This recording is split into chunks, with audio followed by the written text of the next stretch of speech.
bases dropped on another round of soccer down here. It's a Wall Pass Wednesday. Thanks to everyone who has sent in your thoughts as we get ready for Atlanta and RSL.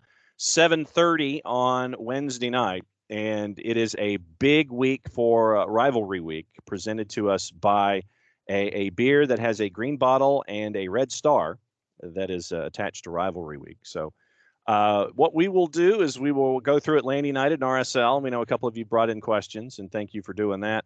And we will do the midweek Whiparound, patent pending, trademark anticipated. Jarrett's there. I am here. And we've got, some news that we can get through here in MLS. Jarrett, I guess first and foremost, since I didn't get the chance to talk to you about it yesterday, Wayne Rooney, a consultant right now until all the paperwork is squared away. But right now, Wayne Rooney, consultant extraordinaire for DC United before he turns into head coach. Wayne Rooney came back. The tabloids were right. Holy mother of God, the tabloids were right. Wayne Rooney came back. Yeah, man, I don't have anything I don't even know where to begin with that one, because we saw the tabloid. I'm like, okay, cool. Okay, Daily Mail, you do you. And they're like, oh God, there's legs to this. Because I was in the same mindset a lot of people were. And I even mentioned, I was like, I'm not doing anything until Stephen Goff says something. And then Goff did. I'm like, oh my God, they might do this. Oh my God, they're gonna do this. And they did it. I'm very interested in how this goes for them, because they got problems. That was the thing, is you couldn't just continue with Chad Ashton as your interim after getting just drummed 7-0 in a game that should have been worse than that. How good is Rooney going to be tactically? We know he can man-manage. That part won't be the problem. Yeah. And what does he get to work with? What is he given by the people of DC in the front office? What do they give him in terms of assets to work with? Taxi Fontes is a great addition, but there's still issues with that team. You've already had, I think Griffin Yao is over in Europe now. Yeah. So you've already started moving out some of your younger guys, which is fine. You can reinvest and build it back. But, what kind of moves do they have coming up? Yeah, and that is the rub, sir, as they say. We'll find out what is in store for DC United. Is Wayne Rooney is a consultant. Chad Ashton is still your interim after the 7-0 loss, and I'll just put it that way, to Philly the other day. You had to do something, and I think that the having to do something timeline really picked up after losing 7-0 to Philly, and it really could have been a lot worse. A couple of other notes that before we get into last night and before we move forward. Toronto FC has opened their DP spot. Carlos Salcedo has returned to Mexico, and it looks like Bernadeschi might be working into the future for Toronto FC. So you'll have Insigne, Criscito, and Bernadeschi for Toronto FC. And Luis Suarez is now mentioning that he might be interested in coming to Major League Soccer. It looks like anywhere from 5 or 6 teams might be looking at Luis Suarez. According to Luis Suarez, they are. But Luis Suarez to Major League Soccer? How old is Luis Suarez now? Let's find out. 35. Google, tell me how old Luis Suarez is, even though John just told me he's 35 years old. He's 35. He'll be 36 before the start of next season. It would be an interesting pickup. I don't know if he would take what I would imagine would be an interesting price cut to do so. And who all would bid? I mean, DC was mentioned with it. LAFC. I really want to see if LAFC really does try and blow up this team they have that's sitting atop the West, because they decide they want to move their striker and bring in another big European name. And that might actually work and somehow make them better. I would just be very nervous about, if I were them, getting rid of this system that seems to be working pretty well for you. They gutted out a rivalry win last weekend. Let's see how Bale and Chiellini factor into that team. I would just be nervous about blowing up too many parts of a team that was winning the West. But I'm also a little risk averse about that kind of thing. And sometimes you need to not be risk averse to hit that next level. And LAFC is not risk averse when it comes to how do we say this? The financials to bring in a player like Luis Suarez. So that seems to be the leader in the clubhouse. John Thorrington, not afraid to spend money, not afraid to spend his money or yours. And you could have Bale, Vela, Suarez, and Chicho Arango up top. And you've got a DP spot available if you're LAFC. So, just a thought. So we'll put that one out there. That was interesting when Luis Suarez said, yeah, 5 or 6 teams, they've kind of reached out to me. And you're like, okay, well then, good on you. So we'll keep an eye on that one as well. Looking at, looking at anything else that has come across our bow, why not? Let's just go ahead and get into Atlanta United and RSL, and we'll get into the couple of questions that we have in regard to Mosqueda as well. So Edwin Mosqueda, a U22, is brought in for a 4-year deal. He's 21, so under U22, you can have him at a good cap number until he turns 25. But right now, Jarrett, after what happened this past weekend with Atlanta United and Austin, it is now Atlanta United with 3 matches in a row at home. You lose your first one. Austin shows why they are right now second in the West. RSL comes to town. There's thought that RSL might rotate around a little bit. And right now, juice boxes have Atlanta United at a -110, your draw a +287, RSL at a +261. Interesting time right here in the midweek for both RSL and Atlanta United. I don't care if RSL rotates because Austin rotated when they came in here, and you made mistakes that gave them a chance to put you down early. And a lot of that's going to come down to Atlanta doing the right things. Caleb Wiley not making those 17-year-old mistakes that pop up at literally the worst time when you just don't need them to. Or be it, getting the ball, not getting dispossessed in terrible moments, and being able to organize yourselves quickly. I don't know if RSL rotates. I know that RSL has people going to hurt you though, and RSL kind of plays some weird games where they're not going to tactically dominate, not tactically, but statistically dominate you. But you'll look up and you might be down 2-1 in the 75th minute. RSL is kind of a weird team to deal with. They're a weird team to play. Zach McMath, MLS backup goalkeeper legend, still playing in goal for them. And it doesn't matter to me, I guess, if they rotate, just because Atlanta has to play Atlanta's game. And what is that game? I don't really know right now, because after this weekend, I'm very interested to see how they respond to this one because of the comments made at the end of the game by manager and players. How do they respond to this? Because you got to get up for this one, and you got to be locked in for 90 minutes. There can't be any excuses, because if you weren't in must-win territory before, you're so far into it now, you can't see the territory where it wasn't must-win.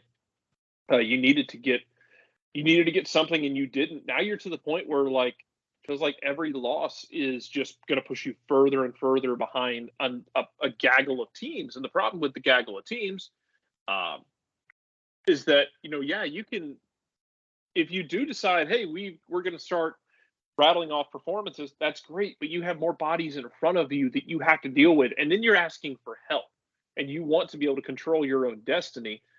And look, and I will preface all of that with this, that until they're statistically eliminated, I'm going to still look at it as here's what you're going to have to do to squeak into the playoffs kind of thing. When they're statistically eliminated, I'll stop doing that. So if you want to tune this out, that's cool. No offense taken. But for me, it's a matter of, how do you get back on the horse after you have been on the horse and then thrown yourself off a couple times and been thrown off sometimes, and some of it self-inflicted? How do you get back on the horse in a short week? Because Austin showed you, by the way, because they went up, beat Houston 3-1 on short week. They kind of rotated against Atlanta and then went for it against Houston, won a 3-0 and a 3-1 win. I will take my winnings for claiming Austin early in the season. Thank you very much. Although I didn't think they'd be doing what they're doing now. I liked them. I underestimated them still. We'll just have to see how Atlanta comes. I'm very interested to see how they come out and how they perform from the jump. Right now, with that win, Austin, one more match played than LAFC. They're ahead of them on points, 40-39. So Austin, your current leader, in the Western Conference. And Jarrett Atlanta United's going to have to do it without Luis Araujo, who picked up his 5th yellow on the year last time out. And you wonder what the lineup is going to look like for this match against a very tough to figure and tough in general RSL side. And because when we discuss Luis Araujo, there are times where Luis will seemingly put this team on his shoulders, and he will want to will them to try to chase after goals and try to make sure that they either put a game away or try to chase after a match. And you're going to have to do that without Luis and his educated left foot tonight. Yeah, and you're going to have to rely on somebody else to take up that mantle. I don't know how you set this up. Because we saw at times when he was out, they would push Brooks Lennon up to play further up the field and then ask Ronald Hernandez. Well, both of those guys are still out because in the midst of all this, you still have a slew of injuries. So I'm interested to see how they set it up. Do they go 3 at the back again? I don't know. Do they go what they've been doing 4 at the back? I don't know. Aiden McFadden as a wingback would be an interesting prospect if you wanted to get a little weird with it and throw something off speed. I don't have any ideas. Like that's an interesting one to me, just because then at that point at least you have Aiden being dynamic as that that right wing back, where he's still going to have a lot of work to do defensively, but especially his ability in the air if you want to hit those big switches or want to work the ball down the right hand side. And we have seen. I'm not sure. Go ahead. I'm not sure how you set this up. Yeah, I was gonna say that in that post game after the loss to Austin, Gonzalo Pineda mentioned specifically Caleb Wiley and Aiden McFadden. He specifically mentioned them for the effort that they have been putting in, and Gonzalo Pineda is not afraid and has not been either out of necessity or out of ability to put in young players like a George Campbell, like a Caleb Wiley, and with an Aiden McFadden having no qualm about putting Aiden in out of necessity against Toronto and then continuing with him since. So you're seeing young guys that Gonzalo Pineda is putting a lot of faith in, and they have proven to him that they can handle the situations in front of them. So I would say, you're going to have Wiley on the left, you're going to have McFadden on the right, but what you have on the in-between, is it 3, is it 2? Is Santi Sosa going to start, or Santi Sosa drops and becomes that third center back to help things out? Obviously, you won't have Emerson Heineman as a part of it, so you're going to be relying on Moreno creating for Thiago Almada, and some combination of whatever you want to have on the up top and on the right. Is it Dom? Is it Joseph on short rest? How does Joseph's knee, respond to Austin and now coming to here to the midweek? What does it look like up top with that? Is it Cisneros? Whatever the combination is up top, there are pieces that you can sit there with Josechu and Ibarra in the middle. You wonder what it's going to look like at the back, and you wonder what it might look like up top on short rest on a quick turn. Yeah, it'll be interesting how you structure this. Maybe if it's 2 up top, how do you do it? But then even if you do that, who do you play in that role? I mean, like off a guy, if it is Joseph, how would you play it? Because Dom and Cisneros are similar types. I mean, you don't have that big bodied striker, to match with the guy who can make the runs in behind. Adam John's retired at this point. Yes. You don't put an effort here, but he wasn't that guy. Yeah. Brandon Vasquez is Cincinnati, and look, because Brandon Vasquez wasn't consistently that guy when he was here. Brandon Vasquez seems to have tapped into the avatar state in Cincinnati. More power to him, because you knew he had that talent. It just wasn't consistently on display here. And you lose him in the expansion draft, because the expansion draft still sucks and doesn't give you the proper value for players. This little pittance of 50,000 GAM if you lose a player. Yeah. Because you've lost him, you've lost Anton Walks in expansion drafts, who are both worth more than 50,000. So it's something MLS should absolutely fix, because it's absolute BS. But I don't know how you balance the top like that. As far as guys on the outside doing hard work, I would expect them to. If I'm Aiden McFadden, you just played a game against John Gallagher, who should be your archetype. Because also both of them were draft picks out of Notre Dame, but both of them scored a lot for the twos. They got opportunities with Atlanta's first team. And Aiden McFadden, this is an audition for him, and he's doing a great job with it. But this is an audition for him, and not just for Atlanta, but for any other team in this league to say, I can play at this level. I can be a guy who fits into your 18. So this is absolutely an audition for Aiden McFadden, and I hope he does well with it. I mean, I hope he's able to continues to do well. All right, let's get into the questions from the folks, and it is from Shiva, Ropes, and Emilio diving in this morning. And Shiva is excited about the new signing, but wish we'd gotten a veteran if there was one out there. And Shiva, really what you have to look at here is, once again, you're in a cap league. First and foremost, you're in a cap league with a certain amount of roster space and a certain amount of roster designations, and you're looking for, and when you bring in Mosqueda, what you're looking at is someone that you're bringing in the U22 initiative. And here's how the U22 initiative works. And this goes back to when it was instituted a little over a year ago. MLS clubs can sign up to 3 players under the age of 22 to a lucrative contract, but you can do it at a reduced budget charge. And players can occupy that U22 initiative slot through the season that they turn 25 years old. And that's why they were able to sign Mosqueda to a contract till he was 25.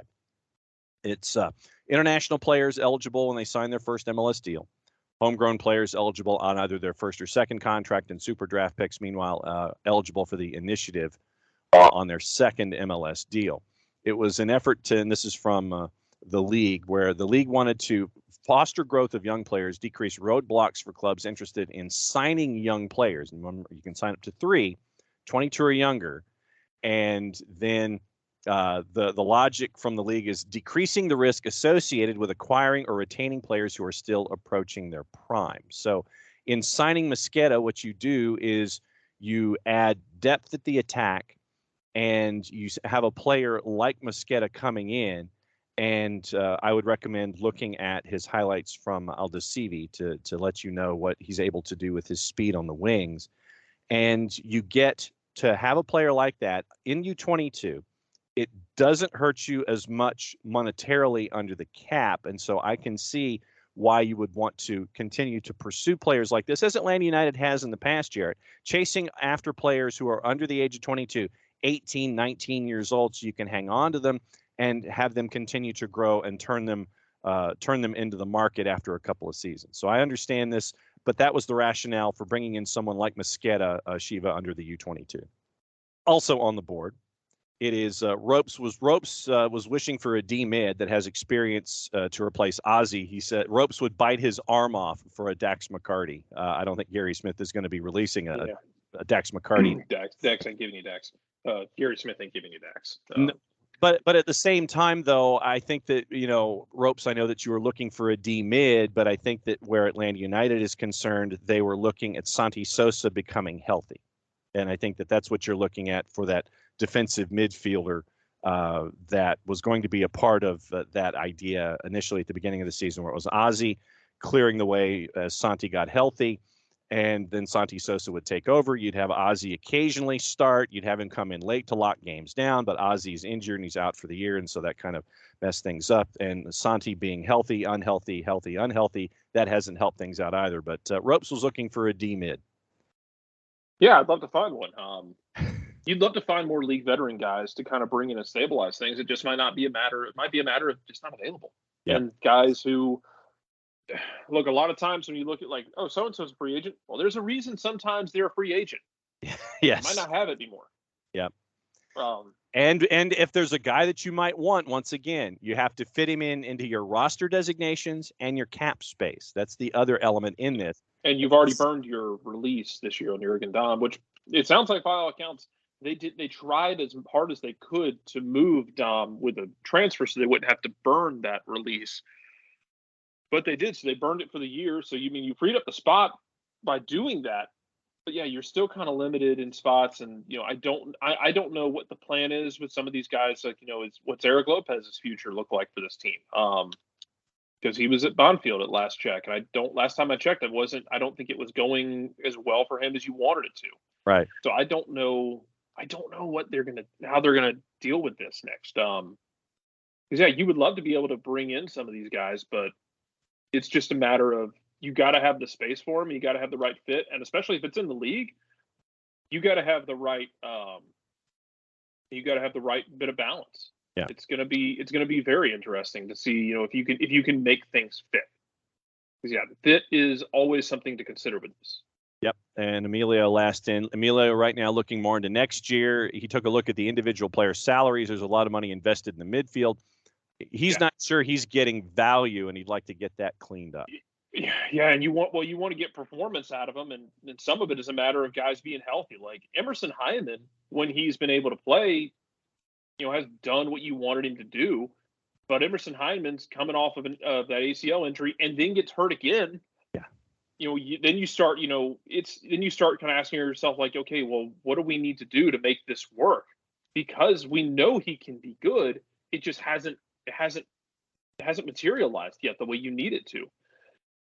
But I think with Emerson, it is a matter of, he's a guy who can be very good, but he doesn't have like a crazy injury history like other guys you might have seen in the past. Like, he doesn't have that insane injury history where you're like, oh well, this is a recurring thing.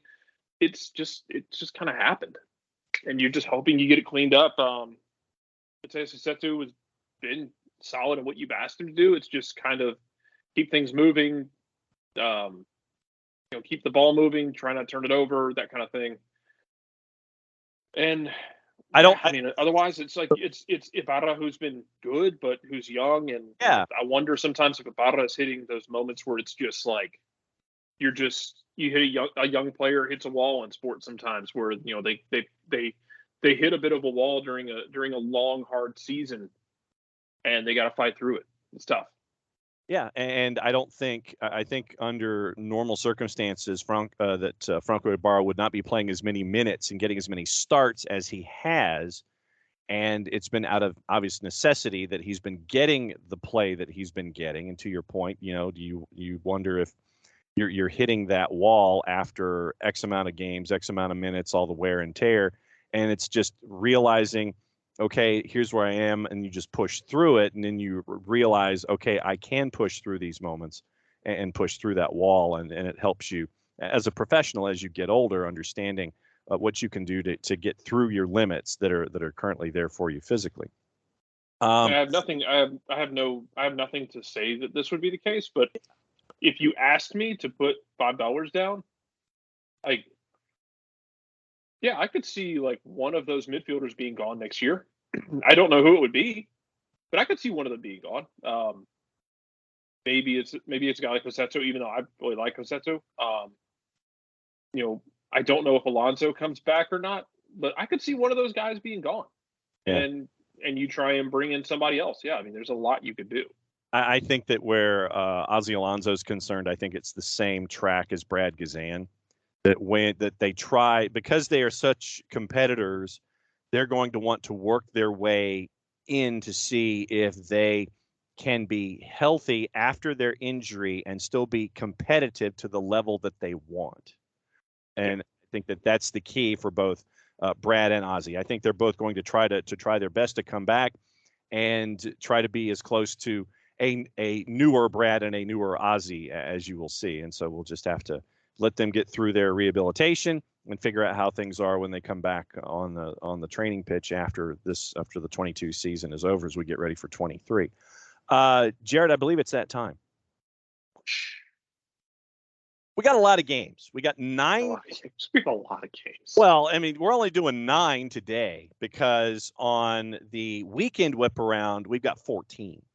So on Friday might just be its own segment. Like, we might just split that off. Friday might just end up being weekend whip around. We might release whip around it by itself Friday.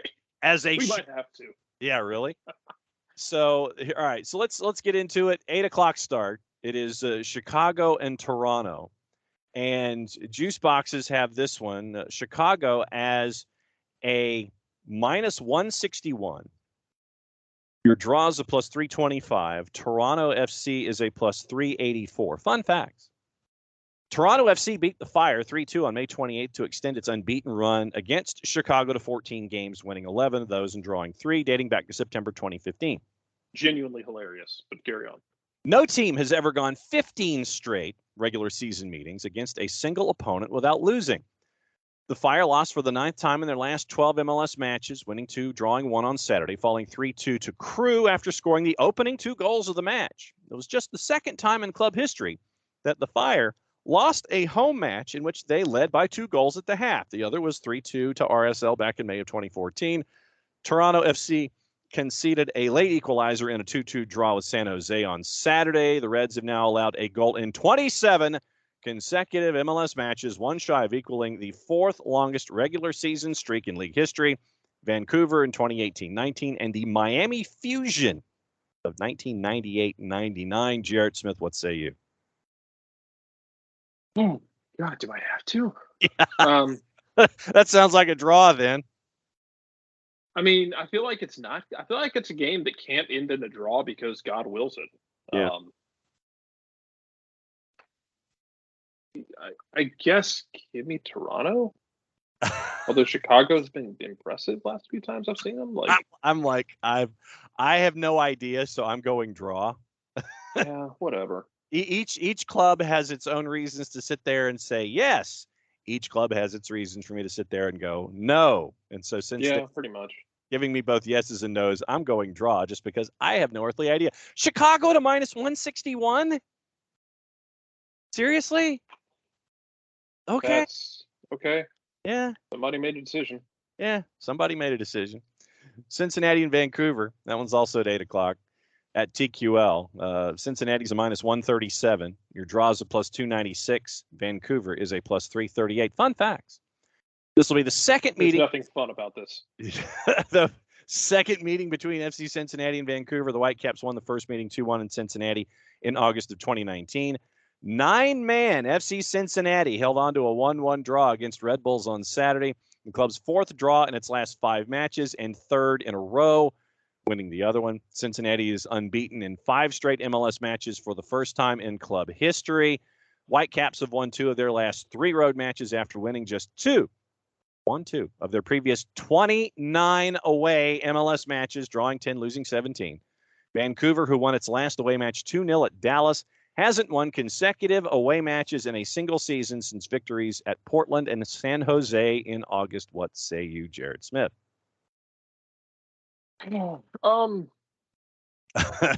Cincinnati. Cincinnati. Yeah, I got to go with Cincinnati. Got to believe with Open Cup hero Brandon Vasquez. So that's what I'm looking at anyway. Also at 8 o'clock, DC hosting Columbus at Audi Field, 8:08 kick. And DC United right now, basically the juice boxers, they have no idea. This is within the margin of error on both sides. DC United a plus 156, Crew are a plus 162, your draw is a plus 250. Fun facts. Columbus has won 3 of its last 4 matches against DC United. The other one was a loss, including a 3-0 victory back on April 30. The Crew have scored 11 goals in those 4 matches after netting just 1 goal in the previous 4 regular season meetings with DC.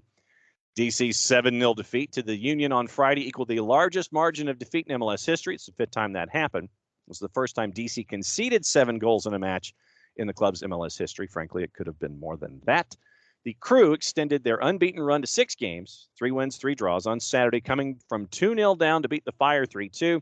The victory was the Crew's first in a match in which they trailed by 2 goals since a 3-2 win at Philadelphia in October 2014. What say you, Jarrett Smith?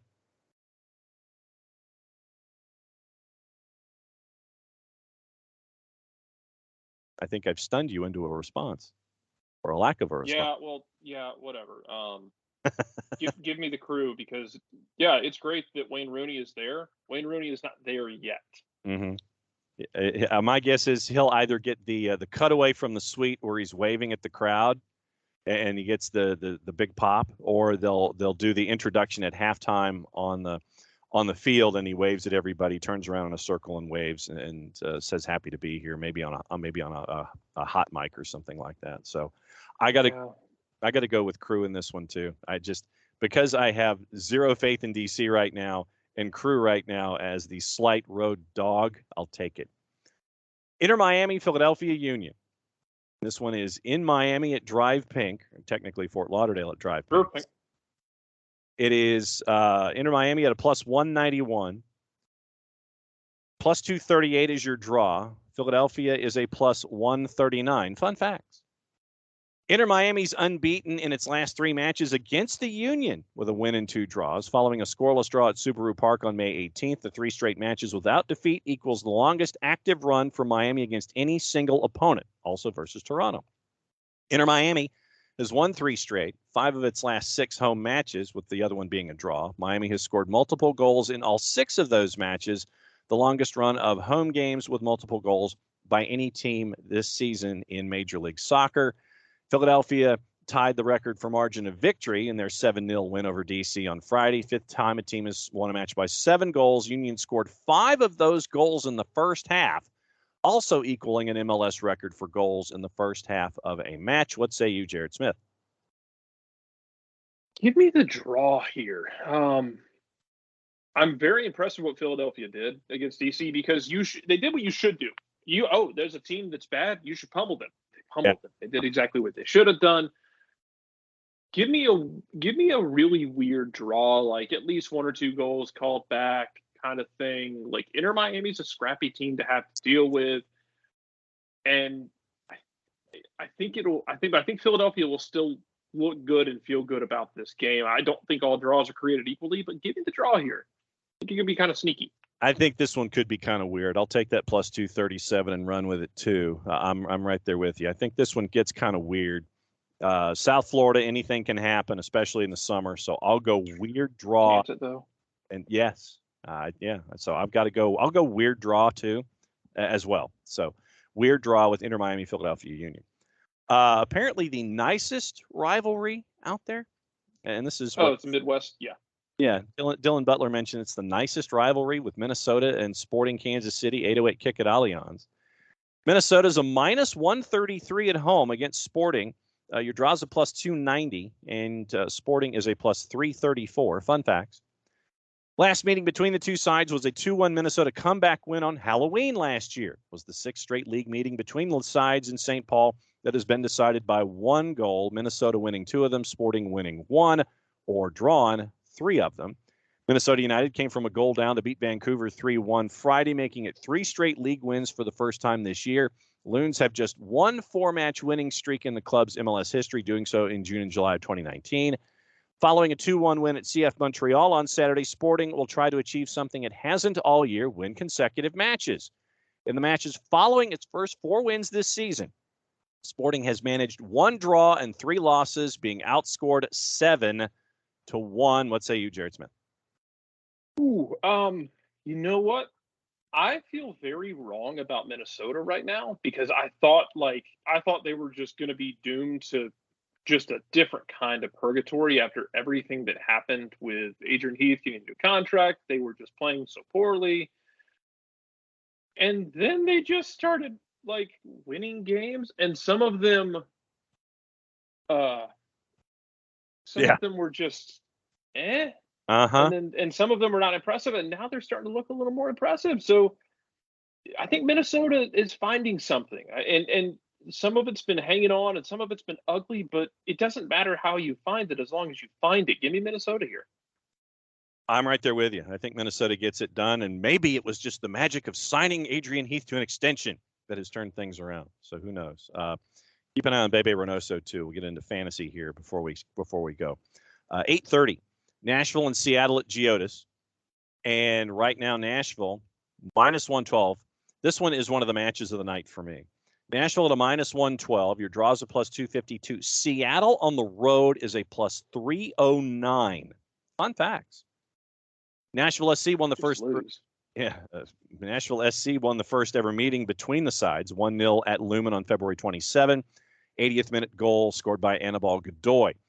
Nashville conceded 4 times for the first time in club history in the 4-1 defeat in Charlotte on Saturday, including playoffs. The loss to Charlotte was Nashville's 81st MLS match. Only Houston, at 147, went longer before allowing 4 goals in an MLS match for the first time. Seattle have won 2 of their last 3 road games. The other was a loss, following a run of just 1 win in 9 away from home. 3 draws and 5 losses dating back to last October. Seattle has kept clean sheets in both wins in that time after failing to keep 1 in its previous 13 MLS road matches. What say you, Jarrett Smith? I don't know who I'm leaning Seattle here because it's been a minute for me that I've kind of been giving Nashville the side eye. Yeah. Even going back to their U.S. Open Cup win against Atlanta United. There's been moments with Nashville where I'm like, I don't know if I trust you as far as I can throw you. Especially considering like the defensive mistakes they seem to make. Yeah. Like the irrational defensive mistakes that they are not known for. And I'm very interested to see how they deal with that. Like Seattle lost at home over the weekend.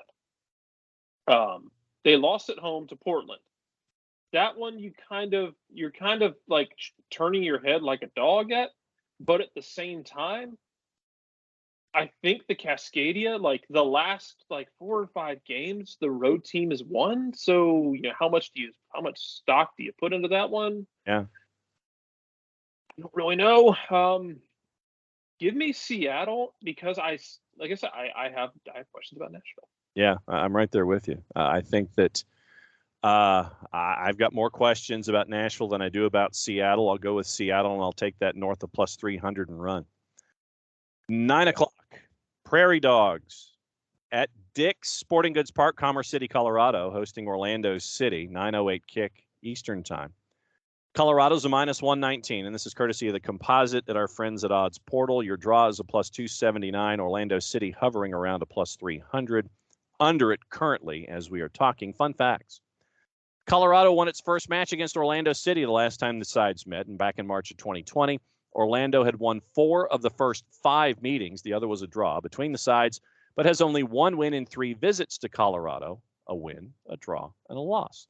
Colorado lost back-to-back home matches, conceding 3 goals in each game after going unbeaten in their previous 23 regular season home matches, 14 wins and 9 draws. The 6 goals allowed by the Rapids in the 2 home losses come after just allowing 7 goals in their previous 17 home league matches combined. My head hurts from all that math. Orlando City suffered a 1-0 defeat in Cincinnati on my birthday, June 24th, in the club's last away match. It was just Orlando's second away defeat of the season, 3 wins, 4 draws. No team in Major League Soccer has lost fewer away matches than Orlando this season, tied with Columbus and Philadelphia. What say you, Jarrett Smith? Basically, yeah. Yeah. Give me Orlando on the road then. Colorado is so inconsistent. Give me Orlando on the road at the end. Yeah, I think, yeah. I mean, after what happened, well, I'll put it this way. With Colorado, with their 2-0 lead that they gave up at home, Austin comes back to win. Orlando City, to me, is worse than Austin. I don't think Orlando City wins. I'll take the draw option at plus 280. So I'll go with Orlando City and Colorado in a draw in Commerce City, Colorado. At also 9 o'clock, it is FC Dallas hosting NYC at Toyota. Right now, your numbers, FC Dallas a plus 146. Your draws a plus 254. NYC is a plus 170. Fun facts. 4 of the 6 all-time meetings between FC Dallas and New York City have ended in draws, with each team winning once at home, with both teams scoring in all 6 games. Only Portland versus New England on August 11th at 8 out of 11 at 72.7% has a higher draw rate than Dallas and NYC at 66.7% of 4 of the 6 meetings. Man, there's math again. FC Dallas drew 2-2 at Houston on Saturday, conceding an equalizing goal in the 11th minute of stoppage time. Teenage Hadibi's goal for Houston at 90 plus 1028 was the latest open play goal in MLS history, as the only later goal in league history was Patrick Klamala's penalty for Red Bulls against NYC at 90 plus 1124 last September. NYC won 3 penalties, converting 2 in the first half of their 4-2 win over the Revs on Saturday. NYC became the first team in MLS history to be awarded 3 penalties in a single match. What say you, Jarrett Smith? Give me the draw here. Yep. Right there with. Yep. I have so many questions about New York City still that haven't been answered yet. I want to see more. I want to see more testing before I make a decision here, even on the road. But Dallas, just give me that first, and we'll talk later. Yeah, I'm going to go draw there as well. Now, MLS After Dark. Last one on the board for your midweek Whiparound. LA Galaxy, Dignity Health Sports Park, FS1 and Fox Deportes. Kickoff at 10:05, which I guess that means either it's a 9:30 pregame show and they're going for the super long pregame, or they're just hopping in at 10 o'clock and going, go, at 10:05. San Jose comes to town. Cali Classico. Galaxy minus 185. Your draw's a plus 363. San Jose is a plus 408. Fun facts. San Jose has won 4 of its last 7 visits to the Galaxy in MLS play, losing the other 3 after winning only 5 of their first 30 regular season visits. Earthquakes won 2-1 at Dignity Health Sports Park in their last visit last August, but have never won consecutive regular season away matches at the Galaxy. Galaxy suffered a 3-2 defeat to LAFC in El Tráfico on Friday. The 5th time this season, LA has conceded 3 goals in a match, losing all 5. The Galaxy have a record of 8-3-2 in the 13 matches which they've held opponents under 3 goals. Jack Scahan scored a 90th minute equalizer in Toronto on Saturday to give San Jose the 2-2 draw. The draw was just the 3rd away point of the season for the Earthquakes. 3 draws, 6 losses, who remain one of the 3 teams, along with Colorado and Toronto, without a road win in MLS play in 2022. What say you, Jarrett Smith, about Cali Classico? Sports Center is next. If you can't be good, be fun. And Sporting Kansas City. Sorry, I was looking at the Sporting Kansas City game, looking at more details on them in Minnesota. Sorry, and San Jose has gotten fun, and are they good? Probably not. Will they cause problems? Oh, absolutely. Give me the Galaxy in this one in a win with a post-game scuffle. Will the Sports Center's next moment happen again? Probably not. But I think also Chicharito is more likely to hand out 2-piece than Beckham was. Yeah, I'm going to go with LA Galaxy here. But let me check something really quickly. Let me check the total, and I'm going to see what the over-unders are.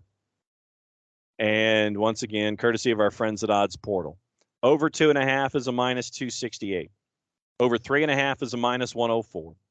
Over 4.5 is a plus 222. So that sounds like that's my region right there. If the over-under is at 4.5, I'll take the over at 4.5 at plus 222. If you're really squirrely, 5.5 on the over-under is a plus 445. So it's a little rich for my blood, but so I'll go the over-under at 4.5 at a plus 222. That's the one that I'm looking at. One of the things that always gets me when you have over-unders listed, why are you doing an over-under on an even number? Some people just like to create a push, I guess. Over-under at 1. Okay, great. I'll take the over at 1. I always thought that if you were looking for things, you wanted to do like 34.5, like you do in National Football League, 34.5, 35. You want the half a point to do your over under instead of the absolutes that of the whole numbers that you're getting when it comes to these kinds of things. Like I said, I think sometimes you're just trying to create a push. Yeah, no kidding. So that's the last one. It is Cali Classico After Dark, Dignity Health Sports Park, 10 o'clock tonight here. And that is another go of the midweek Whiparound. There you go. So before you go and before I read a promo and tell everybody about what's going on in the rest of the world, what else is on your mind, sir, here in the midweek? Like I said earlier, I mean, I'm interested to see how Atlanta reacts in this game after everything that was said last game. And, It doesn't have to be something you can designate as, are they going to play hard? Well, I mean, it's hard to quantify effort sometimes. And, the concept of, playing hard and playing together. How do they come out in this game? The last few games for Atlanta United have been dictated by how they begin the game and if they're able to get on the front foot. Austin was weird, though, because they did start out in a positive manner. First 5+ minutes were good. Then mistakes and goals. And then it's almost just like, you can even go back to the Montreal game in Mercedes-Benz Stadium earlier this year that ends in a 3-3 draw, where Atlanta scores early because of pressure from Tyler Wolff and Joseph Martinez. Then they have that horrendous corner routine that ends in a 2-on-none break going the other way. And then it's like their brains just exploded for the rest of the game until Dom Dwyer got a red card. And then you get Almada and Brooks Linden rescuing you at the death. But even aside from, like, even you got something out of that, like, it just seems like when you get down, you're not able to pull yourself out of the muck. You got to figure out how to do that. I don't know how to do it. I can't tell you how to do it. I can't do it for you. But, I mean, this team is just dictated by they've got to have a fast start, and it's almost like they're playing Guitar Hero. It's almost like Eric Rometti used to be at times when he was here, I think especially when he was really running game after game and getting worn down.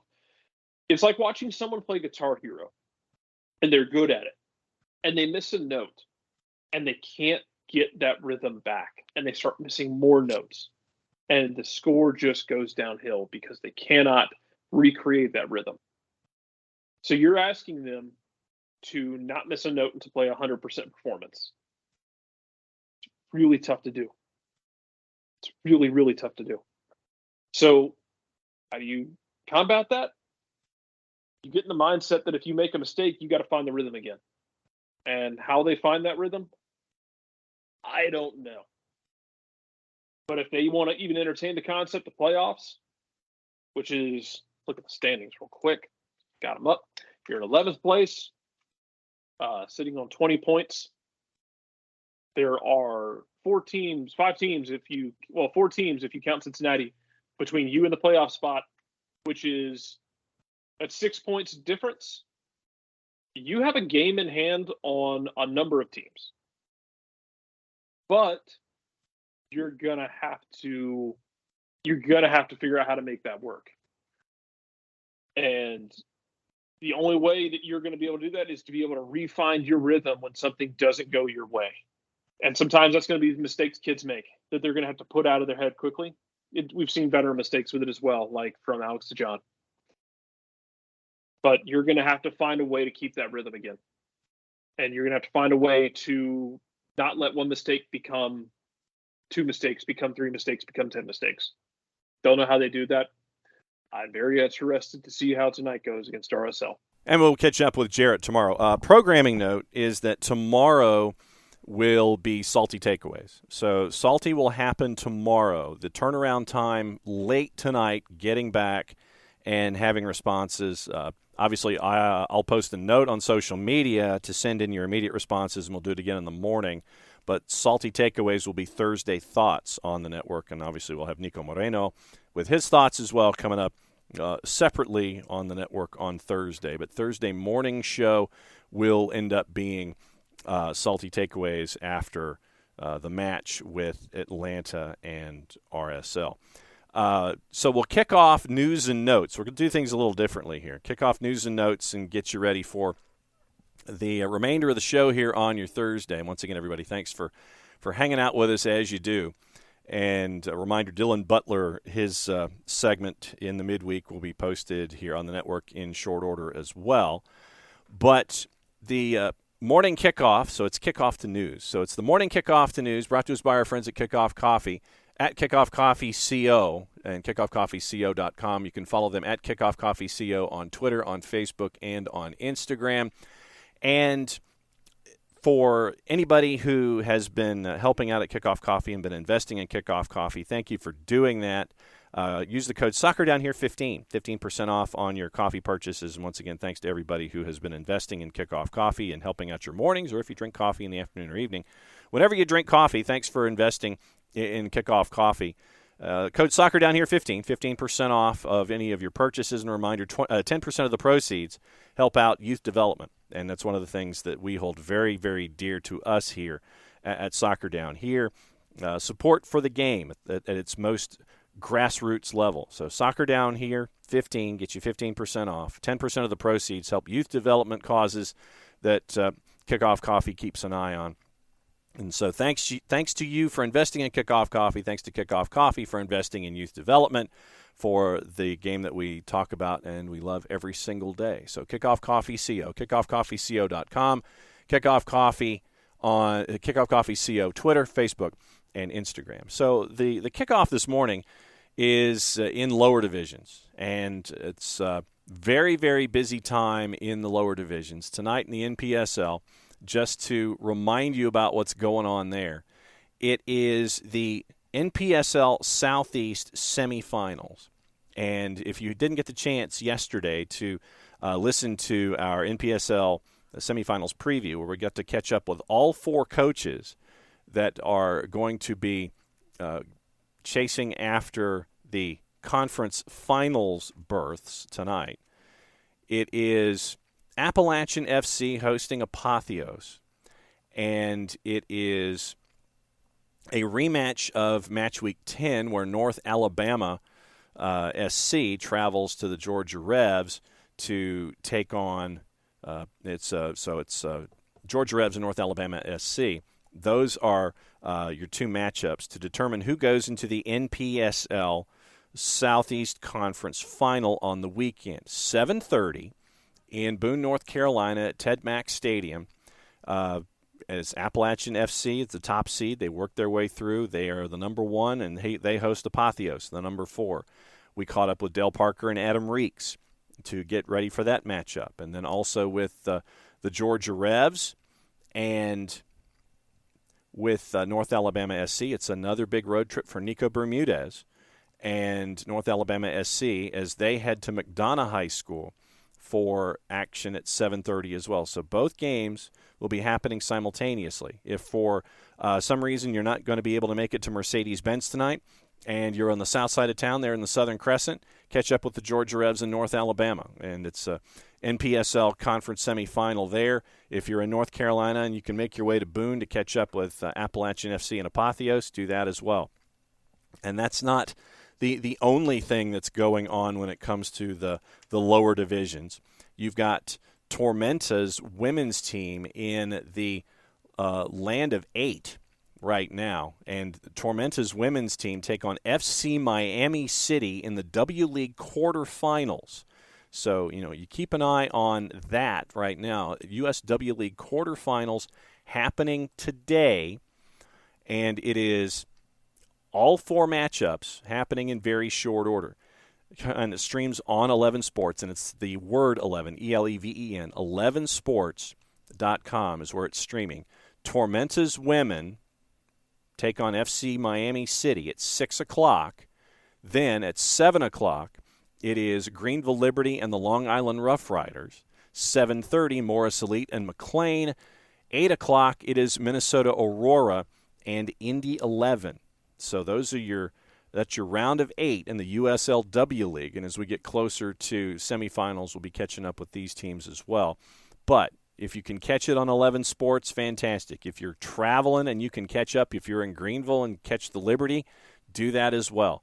But you've got a lot of stuff going on in the lower divisions, whether it's the USLW League, whether it's the NPSL.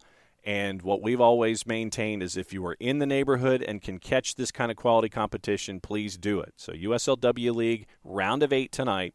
NPSL Southeast Conference semifinals tonight at 7:30.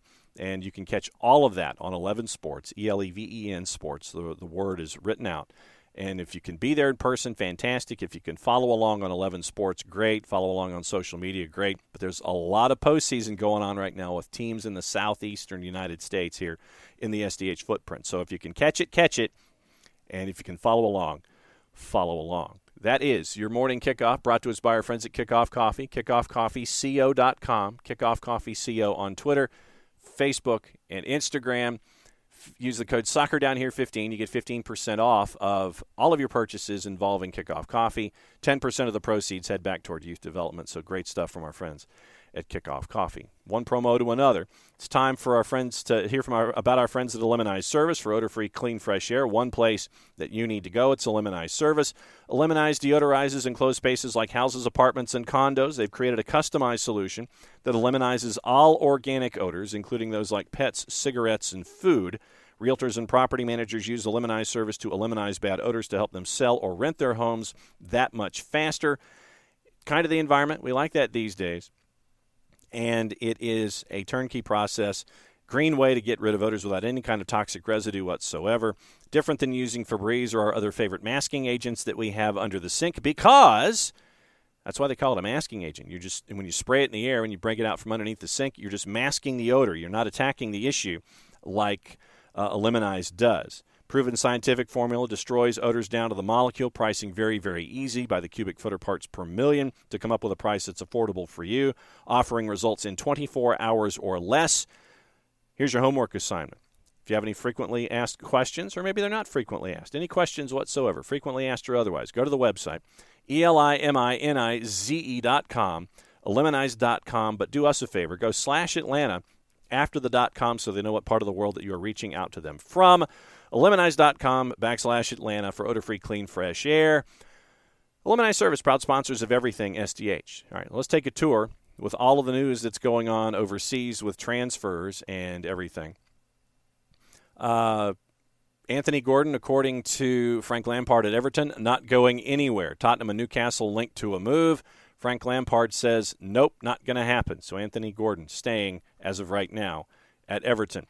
Kalidou Koulibaly set to sign a 4-year contract with Chelsea ahead of his move to Stamford Bridge from Napoli. Center back is going to undergo his medical tomorrow, so we'll keep an eye on that one.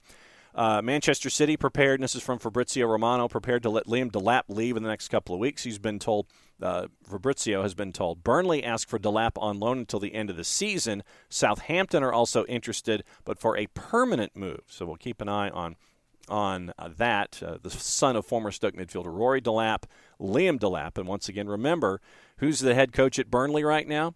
Managed by Vincent Kompany. And Saints have already signed City youngsters Gavin Bazunu and Romeo Lavia this summer, so it could be 3 for Manchester City heading to Southampton, or Vincent Kompany could swoop in and get Liam Delap. So we'll keep an eye on that one.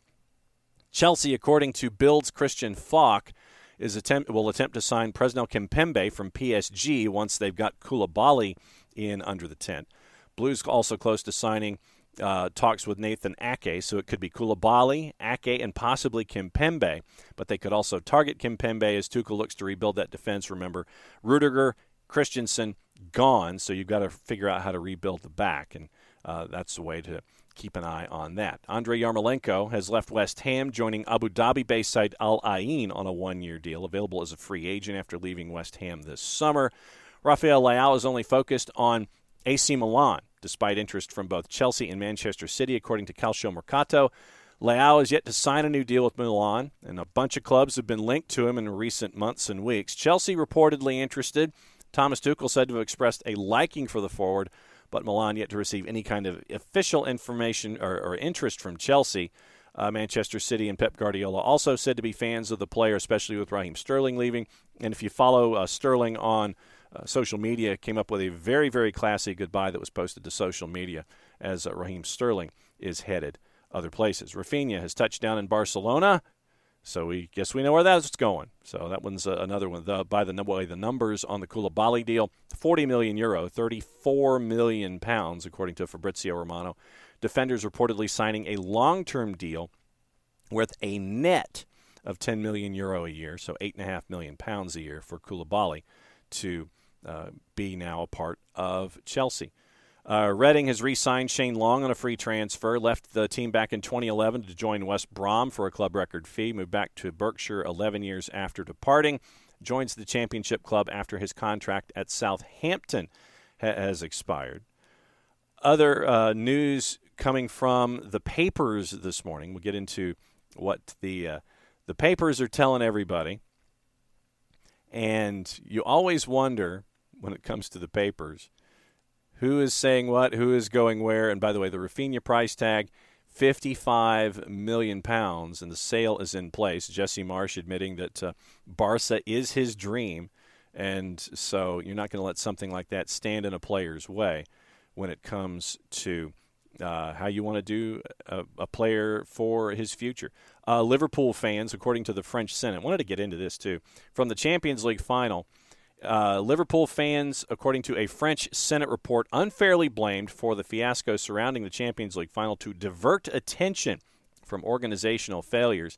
The Senate, which is the upper house of the French Parliament, published their provisional findings on Wednesday, 46 days after the event at the Stade de France that was overshadowed by problems before and after the match.